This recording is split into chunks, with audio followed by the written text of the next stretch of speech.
We're going to start a new unit. The Civil War. Bloodbath, really what it is. 600,000 plus people die. It's just, it's like this, just carving into the turkey, if you will. It's just ripping apart our nation. But there's some good stuff to come. Remember, you got to take the good with the bad.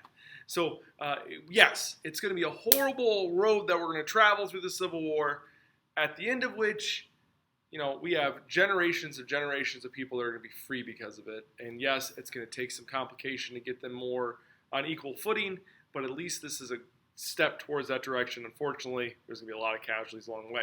First, before we get into that, there's some little things I got to talk about. Okay? History. It's important to know actual history, like what's going on really, what really happened, not what you think would happen. So first, I'm going to pose a question to you. Whose flag is this? If I showed you this flag right here, what country is this flag of?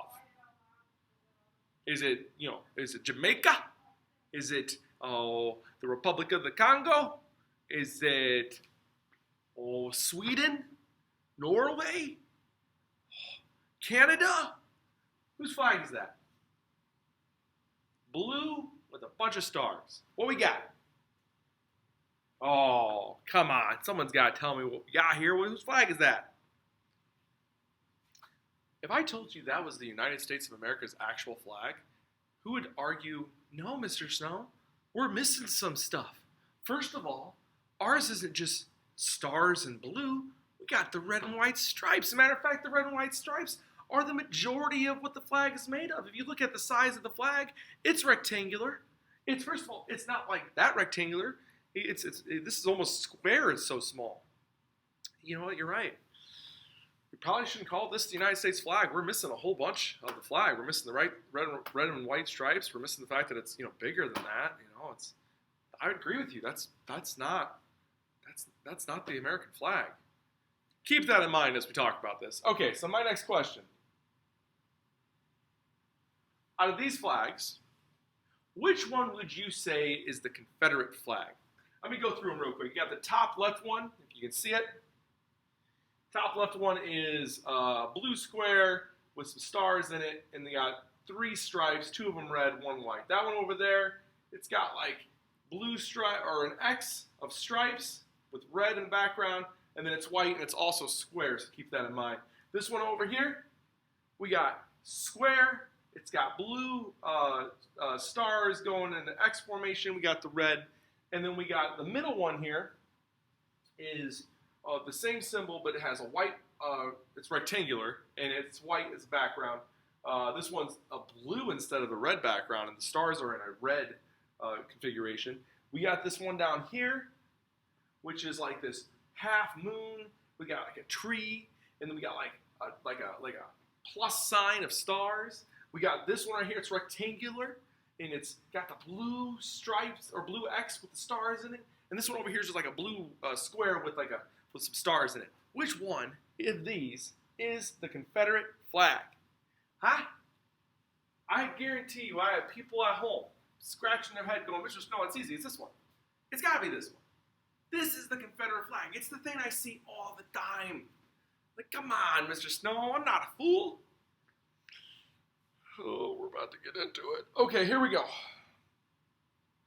That one flag at the top left, the one that looked like this, that was actually the Confederate flag from 1861 to 1863. That was the Confederate flag. Like the country's Confederate flag, that's it. For that long. Why did it change, Mr. Snow? Because obviously it lasted longer than that. Because it only goes to 63. You're correct. So it does only go to 63. And the reason why it changed is because flags are used in battle. And you need to know where your flag is to know where the men need to go. And this flag looked a lot like the United States flag. So people would get confused. So they changed it. So this became the Confederate flag from May of 1863 to March of 1865. It actually is the flag the longest out of all of the ones. Out of all of the Confederate flags, it's the longest. And it's a square of the blue X with stars in it, and then the red background. And then the rectangular shape of the flag is all white. So this is just the corner just the stars, if you will, of our flag, and then the rest of it's white. There's a big problem with this flag, though, because if you bring this into battle, you mostly see the white. And as you might already know, a white flag represents you quit, you surrender. So you would have men going into battle with this flag.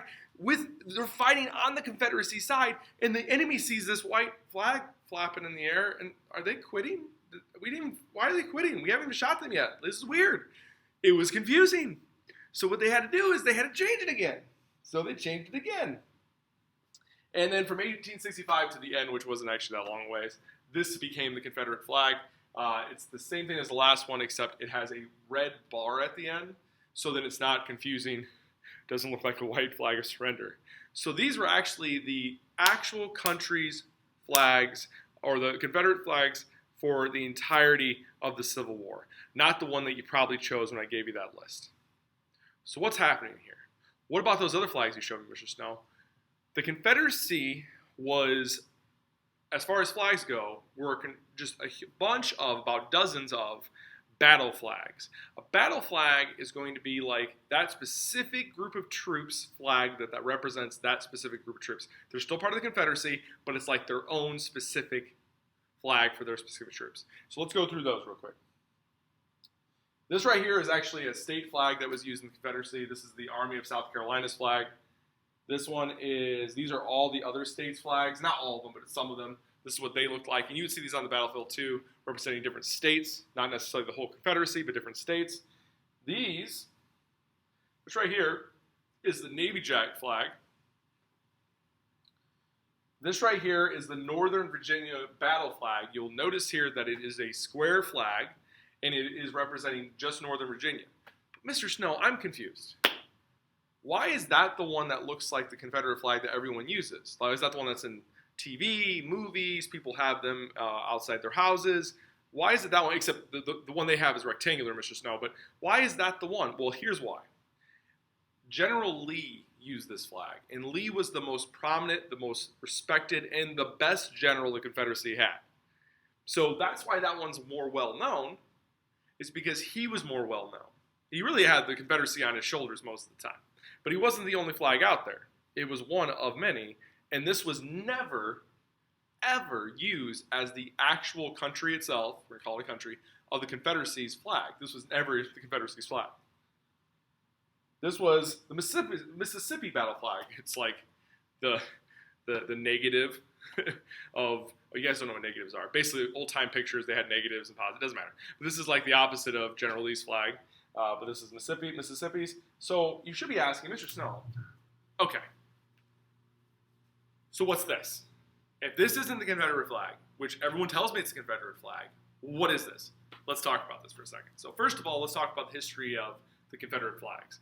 After the Confederacy was beaten by the North, these flags basically went into homes and they didn't really get used much until the end of the 1800s. Then flags started coming out. They started coming out in celebration or remembrance of the Civil War, who fought for it. This happened in the 1800s. And yes, in the 1800s you had flags like General Lee's flag that came out. You also had flags like the Naval Jack. You had flags like the state flags. You had these flags that would come out. And they would bring them out to these ceremonies. Okay? This happened in the early 1800s and then all the way up until like the 1940s. And then things start to change. So here's the deal. These flags, these Confederate flags, these battle flags, these flags for different states, or the actual Confederacy flags themselves, they were starting to be used by people in the South. And it kind of goes in this weird treatment where people started bringing them into, like, when they fought World War I, people in the South would bring these flags with them when they would go overseas, and it would, like, represent that they're from the South. But understand, like, the progression here. It doesn't go, like, just south. So it starts as a battle flag, these flags. They start as battle flags in the Confederacy. Then it has to do with representing the Confederacy as its whole. And then after the Confederacy loses, then it represents the South, as in the region South, after they're brought back into the Union. It represents all the South. And then it becomes kind of like a fad. Fad being like people like it for a little bit, and then they don't so much. So like when I was a kid, We had Gigapets, which is like this digital Gigapet. Everyone was really happy. Or Pokemon cards were big when I was a kid, or yo-yos. When I was in middle school, yo-yos were big. People were really excited about it. And people just thought it was just going to go away. It doesn't go away, though, because of the 1940s. The 1940s, at the Democratic National Convention, the party decides to push for anti-segregation. In other words, they want to stop segregation in the South. And there's a breakaway in the Democratic Party, and the Dixiecrats, well, they were going to be called Dixiecrats, a group of the Democratic Party leaves the Democratic Party because they want segregation in the South. They're called the Dixiecrats. And eventually the people that are running as Dixiecrats will eventually adopt this flag, which is not the original Confederate flag. This was never the Confederate flag during the war, Civil War, ever, not once. But they will adopt this as a representation of keeping Southern pride, Southern traditions, you name it, just keeping the South the way it is. The federal government stays out. Also at this same time, and that happened in 1948, 1946, the KKK also establishes this flag and their traditions and rituals, and you probably should know a little bit about the KKK and what they stand for. But now, after the 50s and 60s, there's this huge burst in popular culture where people are using the Confederate flags for a whole bunch of different reasons. Some of it's Southern pride, some of it's Southern heritage. Some of it's just kind of like this remembrance of the past. Like if you ever watch Dukes of Hazzard, their car had this on it. Okay, there was a bunch of different bumper stickers that were printed in the 50s and 60s. There was this huge rush of like this interest in the Confederate flag. Well, what they call the Confederate flag. And that's what brings this pop culture reference to like, this is what it is.